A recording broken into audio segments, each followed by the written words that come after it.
Good afternoon, Professor Spooner. Good afternoon, Frank. Another week full of events. Yes. You could almost call it tumultuous. Yes. But probably the most, what should I say, original thing that's happened is the referendum in Catalonia. And that came almost directly after the referendum in northern Iraq among the Kurds. So that means in the space of 1 week, we've had a part of each of two countries deciding that they want to separate from their states. And each of them has an interesting history. But what I find particularly interesting about this is that in the age of globalization, when the connections between places are becoming closer and closer, there seems to be a growing interest in some parts of the world, in some countries, in separating from the states that they've been part of for the last century or so, at least. Mm-hmm. I mean, it started with Scotland, and though the result of that was negative, it's not clear whether it's going to continue to be negative. Well, you could say that it started in Belgium in the 1970s, I suppose. And of course, the Kurds. Yeah. It's a little counterintuitive, isn't it? Because as the pace of globalization continues to accelerate, I mean, wouldn't you think that people would be trying to become part of something larger rather than almost retreat into something smaller? I mean, I understand the nationalism identity politics going on here, which is being, I think, fostered, if you will, in some ways by social media. But you have these unusual cases, hopefully isolated, of people becoming smaller, if you will, in terms of their national interests go. Well, I suspect that the people themselves don't have globalization on their minds, but they are in fact affected, or perhaps even infected by what's going on. And the point is that before globalization, it was in their interests to be part of a larger state, better for them than being on their own. But if the whole world is coming together, they'd rather be an independent part of the whole world than a sub-independent part of a particular state. That's the way I make sense of it anyway, but whether that really explains it, I'm not sure. Well, the other thing, of course, is as they become part of an ever-increasing global world, then they continue to risk losing the cultural and national identities that they have, that they tried to maintain, because these same tools that are drawing them closer to the larger world are eroding many of these cultural traits that they're seeking to keep by these political actions they're taking. Well, I think we may have touched on this before, but in my opinion, the major problem in globalization is identity. Mm-hmm. The identities that have worked for several centuries, even though they've always been changing to some extent, are not going to work if and when everything collapses into one global society. I mean, for a long time, being Christian was a major part of one's identity in the Christian part of the world, and being Muslim is a major part of one's identity in the Muslim world today.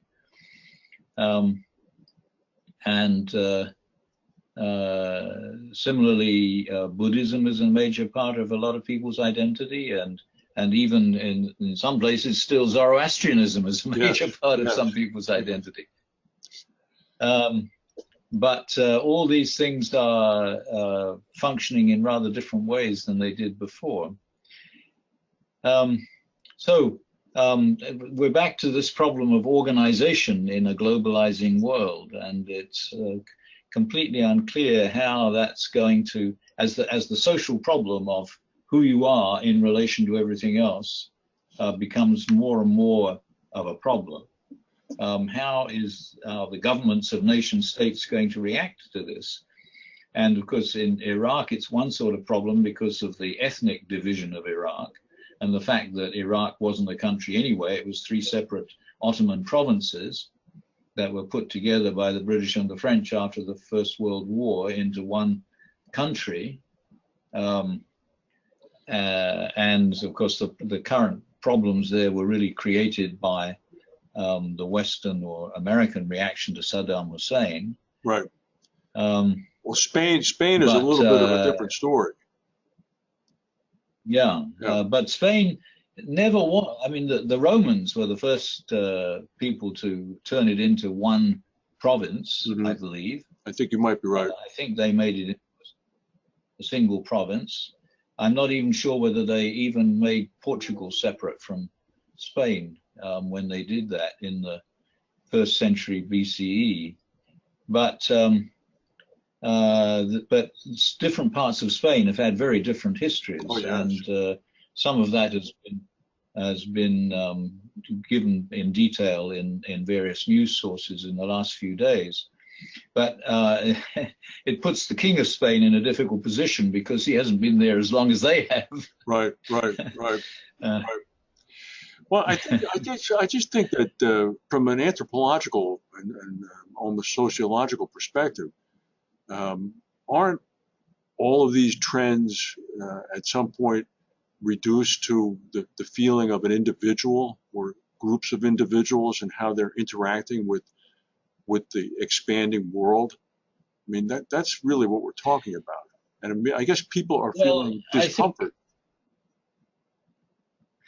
What I come back to all the time, and not because I want to, but because it seems to be so important, the relationship between the individual and the society is always a problem in anything to do with social science. But I think that what I said about language leads to the idea that it's people talking together and understanding each other that is the significant force. That is, after all, we're a social species and we don't exist as individuals.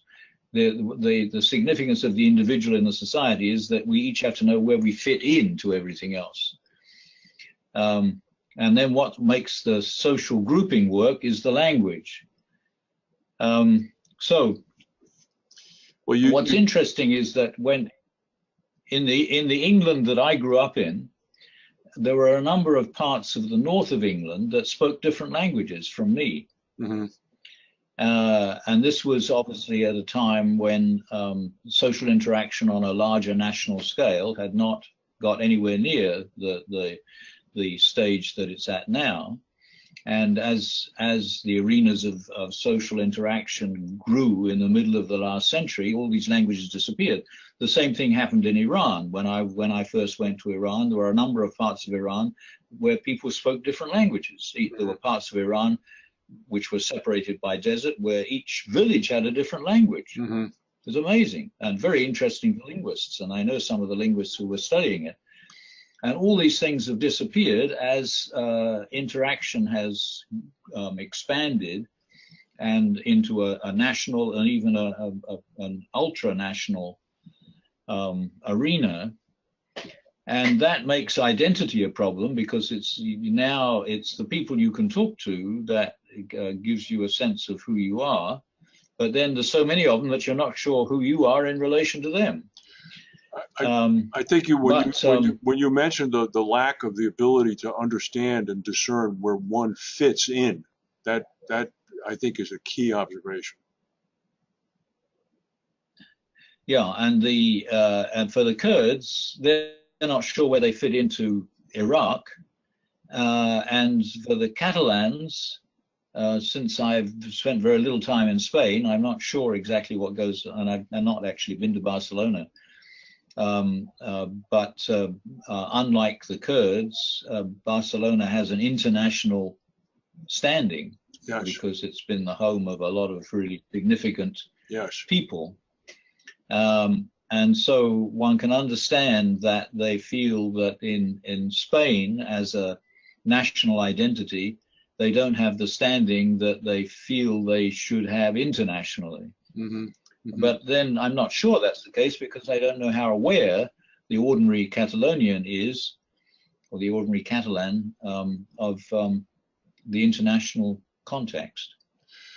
Well, I think they may be somewhat aware of that, but what they certainly are aware of is the overall Spanish context. And I think that that's really where they want to set their lines of demarcation out and say, okay, we don't necessarily want to be swallowed whole here. And I guess some of the things that I've been reading is that the Spanish state, this was surprising to me. I read a couple of references to Catalonia as being a semi-autonomous region. I didn't know that. I didn't know Barcelona was the capital of a semi-autonomous region of Spain. Did you know that? They have a certain degree of what should I say, ability to manage their own affairs. I don't know exactly how much it amounts to, and I don't know when it started, Mm-hmm. or why it was begun, and I don't know whether that's the only part of Spain that has that privilege, because the thing is that Spain, even though, if I'm correct in saying that the Romans put it together as one Roman province, even though it's been one province since for the last 2,000 years, it has a history of which is separate in different parts. Mm-hmm. And I don't remember the names offhand of different parts of Spain, but I think it's easy to find. The Granada, for example, in the south, and partly, of course, it has to do with the Spanish presence and the Muslims. The Islamic presence. Right. That made a big difference to Spanish history. Well, it's going to be very interesting to see what happens there. I mean, it could be ending up with another member of the European Union. And a lot's going to happen in the coming week, because they've been told they can't have a meeting on Monday, and they swear they're going to have a meeting on Monday to decide on independence. Well, it's going to be going to be very unusual, because obviously the Madrid doesn't want to resort to any violence to shut this thing down, and I was surprised they went as far as they did on Sunday. Well, they've already resorted to violence. Yeah. They've already resorted to violence, but in the Spanish case, the neighbors of Spain have no interest. No. It's not like the Basques who overflow into the next country. But in the Kurdish case, the Turks are against it because of all the Kurds in Turkey. The Iranians are against it because of all the Kurds in Iran. Right. And so and this is a history. Has a history that goes back to the time before the time when these borders were drawn. And the Kurds have been pushing for a state of their own since the middle of the last century, and the borders of Turkey were drawn at the end of the Ottoman Empire, and the borders of Iran were drawn in the 1870s. Right. So it's a very complicated. Kurdish situation could exacerbate the whole Middle Eastern situation. It could, because there's so many parties. Anyway, we're going to have plenty to talk about it in the next few weeks. We will. All right, Brian, we'll cut it there. We'll talk next week. Thank you very much. All right.